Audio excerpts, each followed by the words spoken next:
Our elder world, with all their skill and arts, could but divide the world into 3 parts.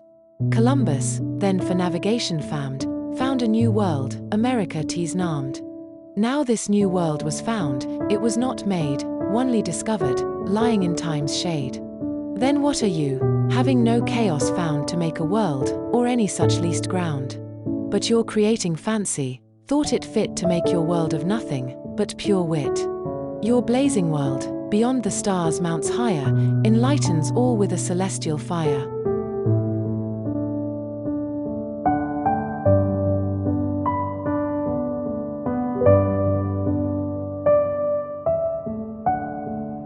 Fictions are an issue of man's fancy, framed in his own mind, according as he pleases, without regard whether the thing he fancies be really existent without his mind or not. Fancy creates of its own accord whatsoever it pleases, and delights in its own work. By reason, I understand a rational search and inquiry into the causes of natural effects, and by fancy a voluntary creation or production of the mind, both being effects, or rather actions of the rational part of matter. As that is a more profitable and useful study than this, so it is also more laborious and difficult, and requires sometimes the help of fancy, to recreate the mind, and withdraw from its more serious contemplations. This is why I added this piece of fancy to my philosophical observations, and joined them as 2 worlds at the end of their poles, both for my own sake, to divert my studies' thoughts, and to delight the reader with variety, which is always pleasing. But lest my fancy should stray too much, I chose such a fiction as would be agreeable to the subject I treated of in the former parts. It is a description of a new world, a world of my own creating, which I shall call the blazing world. The first part is romancical, the second philosophical, and the third is merely fancy, which if it add any satisfaction to you, I shall account myself a happy creatress. If not, I must be content to live a melancholy life in my own world.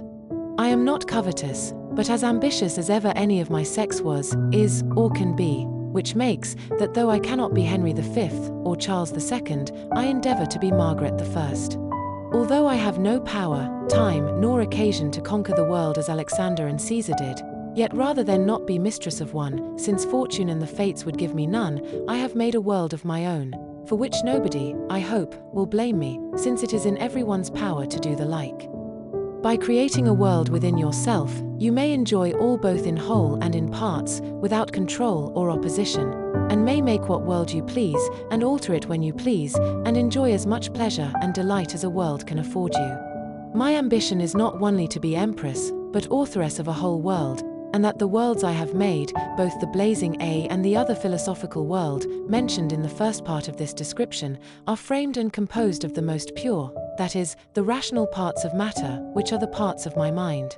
In the formation of those worlds, I take more delight and glory than ever Alexander or Caesar did in conquering this terrestrial world, and though I have made my blazing world a peaceable world, allowing it but one religion, one language, and one government, yet could I make another world, as full of factions, divisions, and wars, as this is of peace and tranquility, and the rational figures of my mind might express as much courage to fight, as Hector and Achilles had, and be as wise as Nestor, as eloquent as Ulysses, and be as beautiful as Helen.